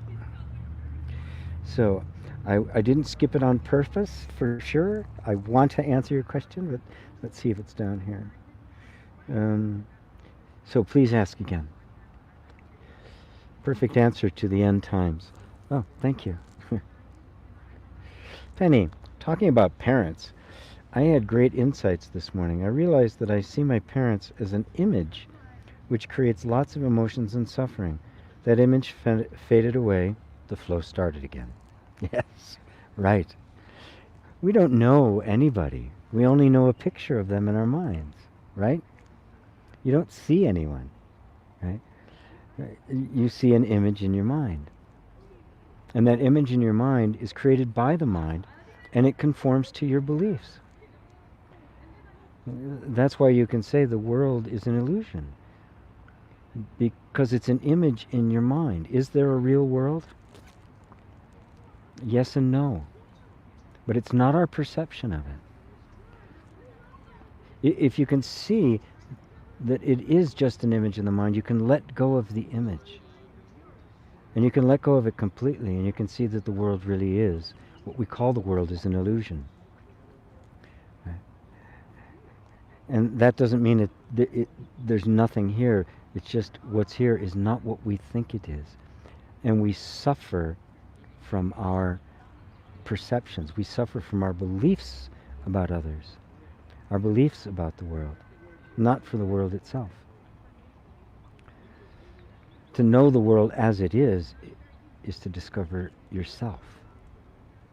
Because there's nothing outside of your perceptions. There is nothing outside of your perceptions.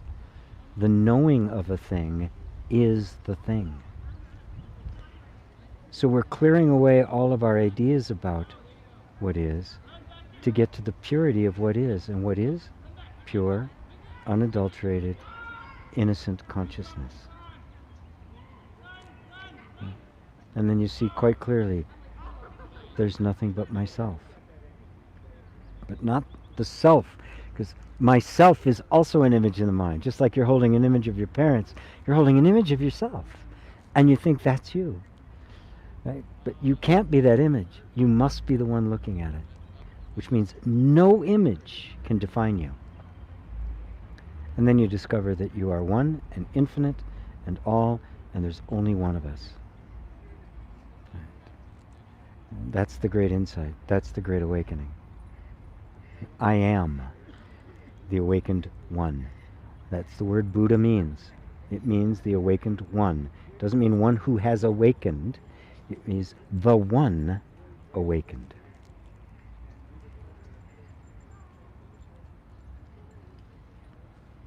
Faith, non-duality, longing, come back to home, resonates with me as I feel that burning call home to the beloved, as Rumi said, and to the kingdom of God, as Jesus said. Yeah. I love the way Jesus talked because it was just so full of heart. It was so earthy. It wasn't abstract as a lot of non-duality can get, which is why the teachers that I always recommend don't have that characteristic. Very earthy, very much of the heart, very present, very human, humorous and fun. Christ had that quality, even Buddha did, although he was just absolutely precise as they come. And Rumi, the whole Sufi tradition is just so full of heart.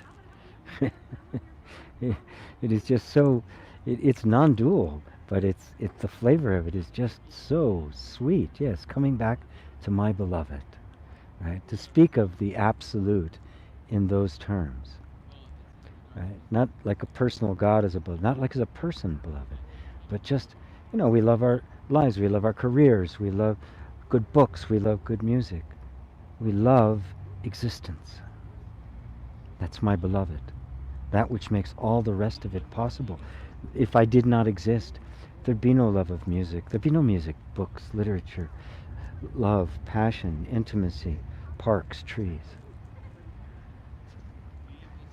My beloved. Right? And what does a beloved seek?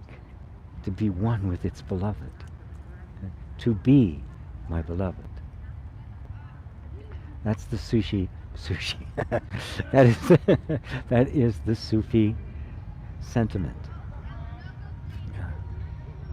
And it touches the heart.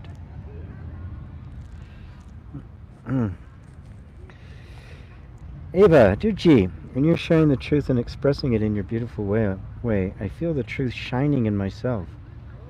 And every satsang is the most wonderful experience. No doubts, no questions.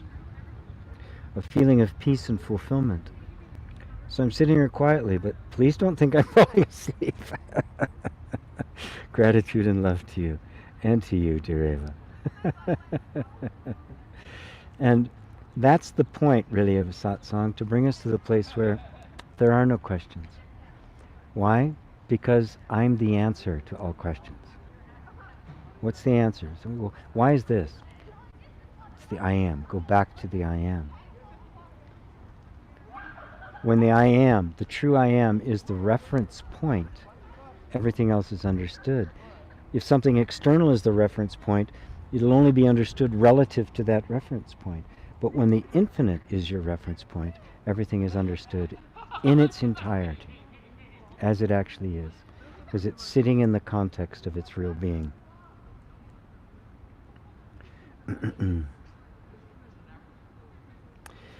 Starlight, thank you.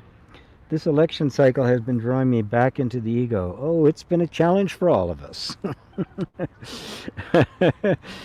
How does one stop themselves from doing this? Does recognizing yourself come more naturally at some point? Well, yes, it does. And in terms of, there's all sorts of stuff going on in the world.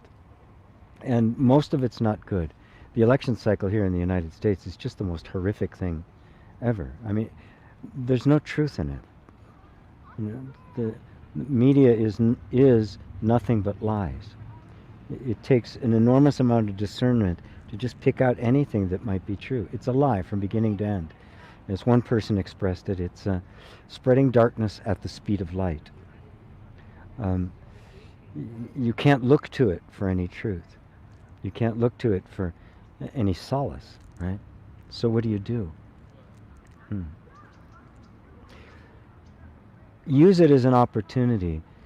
things that trigger me is when I see hypocrisy. When I see people who are motivated clearly by greed, pretending they're trying to promote freedom and democracy and all of that. And it's a lie. Right? And yet they have control over the airways. What do? Well, you look at your own reaction. Right? You use it as an opportunity to become free from all reactivity. Because the reactivity is simply the trigger in the nervous system, and the functioning of that reactivity is what we call the ego. The ego is not a thing. It's simply a name given to reactivity. Right? So we notice that is a reactive pattern in the nervous system, and you simply notice that you are noticing it. Therefore, it is an unconscious action and not myself. And because it's an unconscious action, and I'm conscious of it, I am consciousness. Right? And that breaks the chain of connection. Right?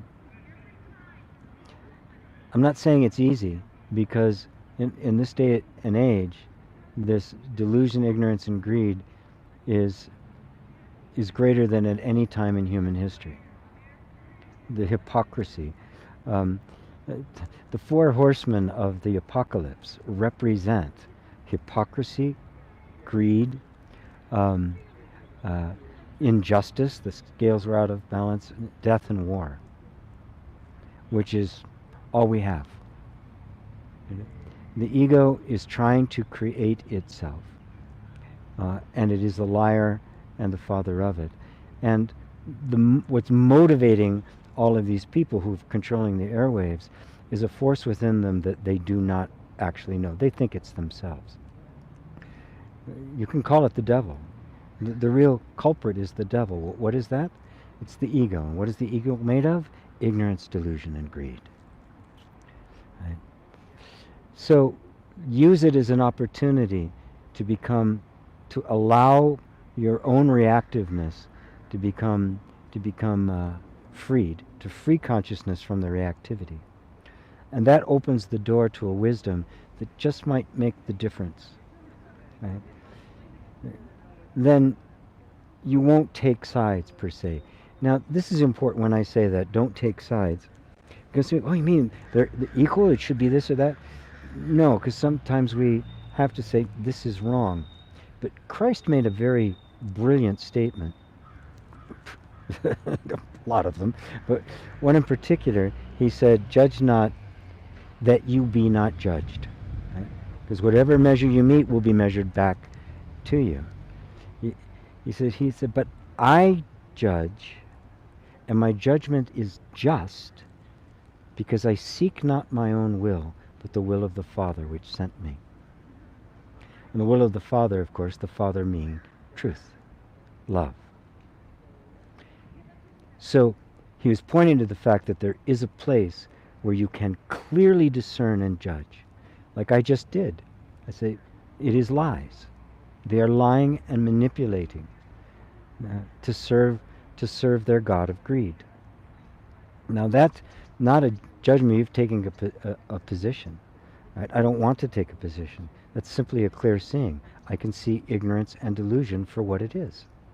Right? But I didn't make that up. Right? It's a clear seeing. Right? Now, any reactivity that comes up when I see that, well, that's different. Right? That's the ego trying to take a position, saying I'm right, wrong. It's like the true discernment does not have to force itself on anybody. The truth doesn't have to assert itself. It's unmovable. It can't be touched. Right? It does not need anyone to sustain it. It is the truth. It is self-sustained. And the reality is that eventually all lies will have to crumble. This is what Christ meant by the end of the world.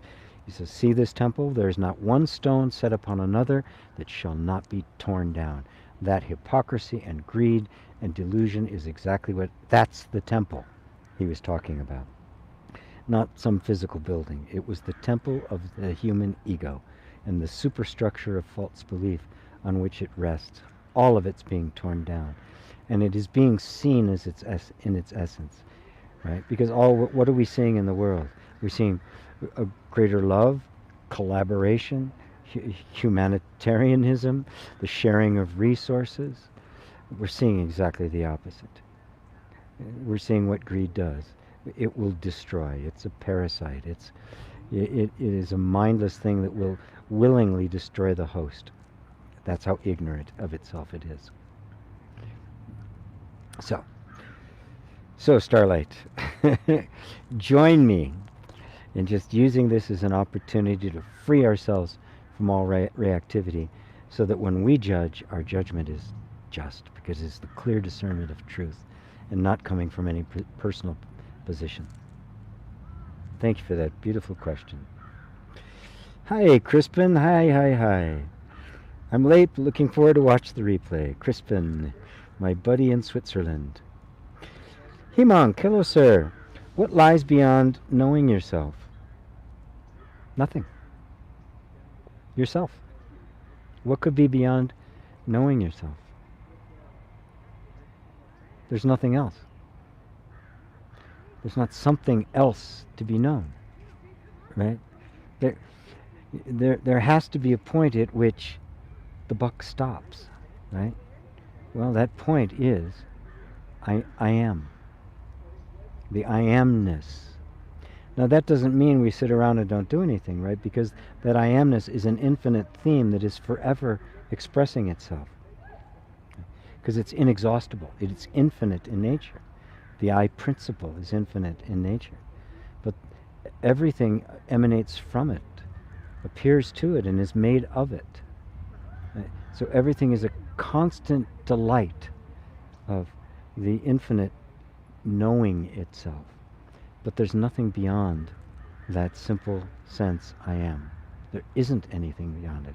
Can just look for yourself. I am. Where else you going to go? That's it. That's the end of the road. I am. Because without that I am, nothing else can be. Because you don't exist. That is the root and ground of your existence. It is your existence itself. Right? That is it. That's why it's called God. The end of the road. Right? The ultimate. The absolute. That of which there is nothing beyond. And that is yourself.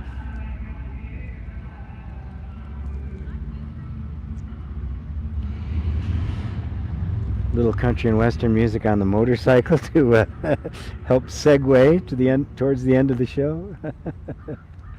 Mary says there was no question from Marvin. Oh, I didn't find it either. Okay. Let's see. Penny, thank you so much, G. You're so welcome. Hank Himong says your true self. Yes. So nice to see you, says Sue A. I think I missed most of this. Have to watch the video. Oop, I keep hitting the tripod. Is it moving? I'm sorry.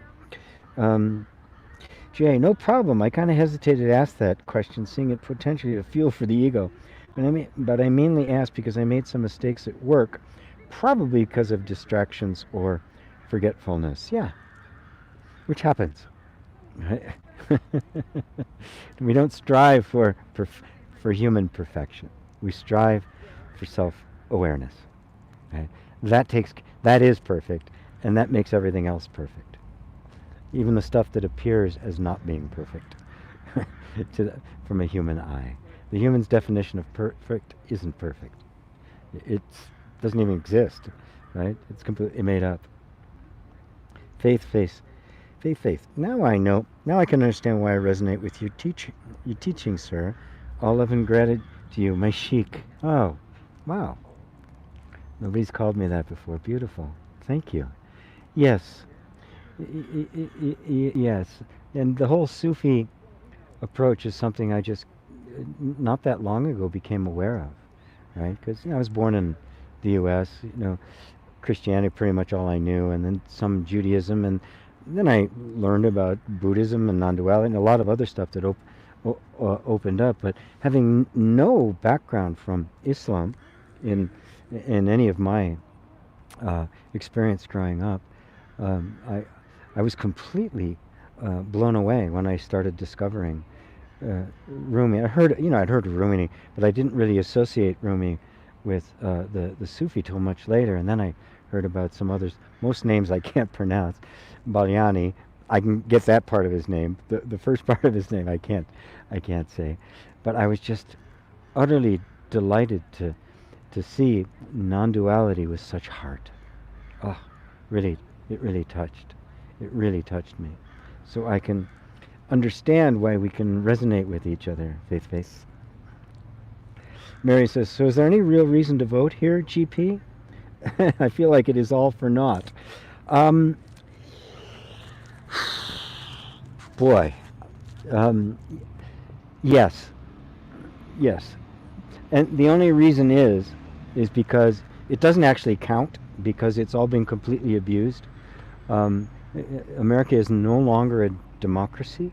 It is an oligarchy. It is completely controlled. Is there a reason to vote? Yes. Right?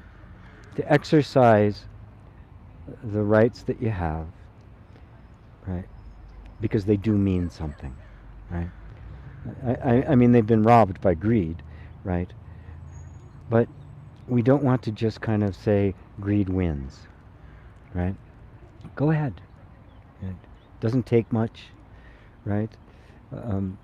In some instances, it can make a difference. You know, the forces of greed have not completely taken over, almost, but not completely. So, exercise what you have. Participate, right? As best you can, with wisdom and love, and that wisdom and love will have an impact, right? Even if the vote doesn't.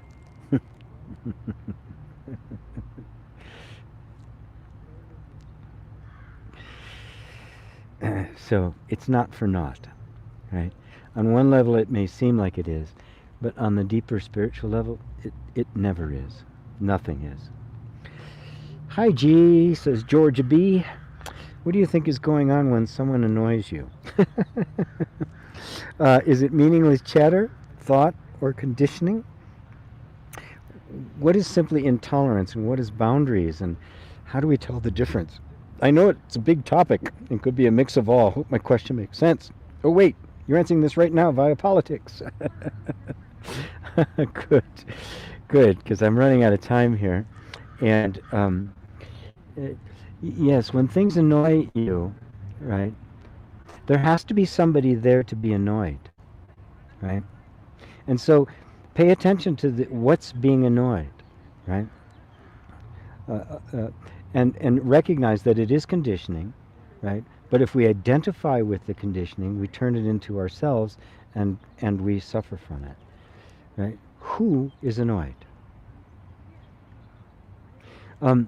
Buddha made a very simple statement once. He said, if somebody gives you a gift, but you don't take it, where does it go? It goes back to the one who gave it. He was talking about anger, but you could say annoyance, any of those kinds of things, right?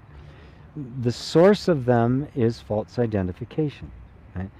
There must be somebody there to receive and judge the event or the statement or the person or the action in order for there to be annoyed. If you look closely, you'll find that the one who is annoyed is a construction of the mind. And the way conditioning works, it's beautiful in its subtlety, but an event happens in the environment. There's a pre-programmed response to that event that the nervous system is set up due to conditioning and experience and childhood stuff, right? So a particular event triggers a particular reaction. Well, now that particular reaction, right, will have no effect unless the nervous system did something else. It also gave rise to a sense of a person who receives that reaction, makes it its own, and now the entire trigger, the entire cycle of the conditioning is complete. But the one who receives it is also an illusion, also a creation. It's part of the reaction. Right? And you can tell that because the one receiving it is perceivable by you, consciousness. You can describe this one.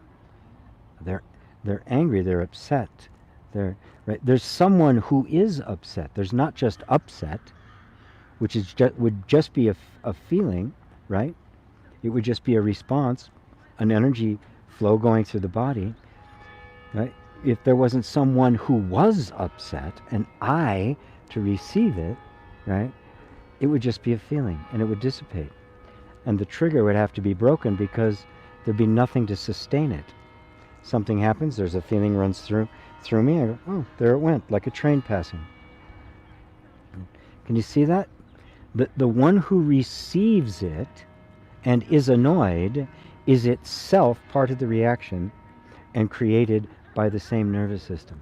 And it is being perceived by the same consciousness that perceives the event, the reaction, and the one who receives it. In other words, the person, the sufferer. Right? All of them are a creation of the mind. And to see that is to be free of them. So, how's that, Georgia B?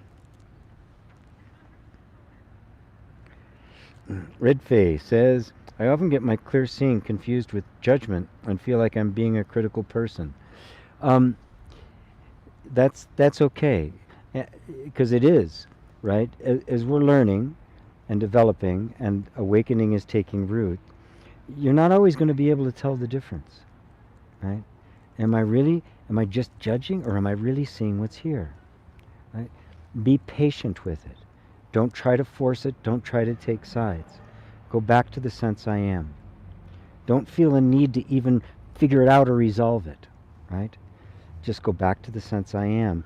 It will resolve it. It will clear away the clouds. So you'll be able to discern clearly what's true and what isn't. That's the parable that Christ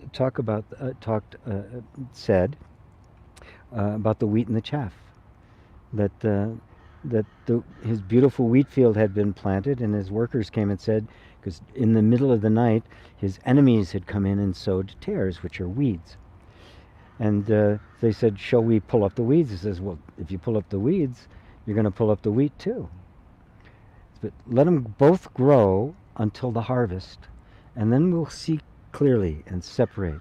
And the wheat will go into my barn, and the weeds will be burned. So you don't always know at first blush, right? So don't think it's something you have to accomplish. The very fact that you can see both, and there's a desire to clearly see through, to distinguish judgment, which is destructive, with true discernment, which is life-affirming, that desire will guide you to that separation. Love unifies, wisdom separates. That's symbolized as the flaming double-edged sword guarding the Garden of Eden, right? It's the sword that cuts both ways, right? Where love unifies, wisdom separates, so that you clearly discern, and what will come with that is a confidence in your discernment. So thank you for that. Mary, my Christian upbringing tends to color any new teaching. I see that it filters the new teaching. Yes, so come to know the Christian teaching as it really is. Come to know the Christ within, and that'll take care of that. I think in October, going to re-release and do a live workshop on Christian mysticism. I'm sure it's for you, Mary. You'll love it. Patricia, dear G, my neck is tired from nodding yes with almost every phrase you utter. Thank you so much. Okay, well, just think of nodding it then, so your neck doesn't. I don't want your neck all tired on you. Georgia B, ooh, great answer. Thank you. You're very welcome. Okay. Heather, feel so relaxed and calm. Glad David and Annette told me about you. Have a wonderful start to your week, everyone. David and Annette? I don't know them. You're talking David and Elaine? My buddies in Southeast England? Or is this somebody different? Anyway. All right.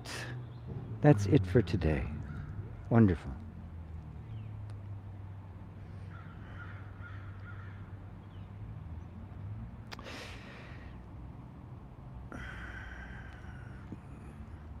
Sometimes I like to just sit for a second and see if there's any last words that want to come through.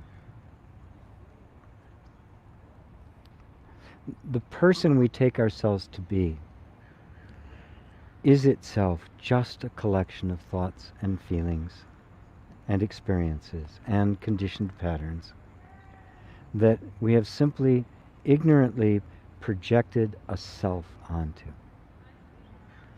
Anything I can perceive, be it an experience out in the world or the subtlest of feelings, if I can perceive it, it cannot be me. And if you really look closely at all the suffering you experience and look to see if you can actually find the sufferer, you will find feelings, you will find thoughts, but you will not find a self, because the sufferer is imagined. It's an image projected onto thought, emotion, and sensation, and there's not actually a self there. Take that self back, because you are here. You do exist. You are real. And you've simply projected your own reality on that which isn't, trying to make a permanent being out of what in fact is simply the impermanent flow of life. And that is the doorway out of suffering and into your true being, which of course you already are. So even the awakening is just an experience in the dream. I love you all. Namaste.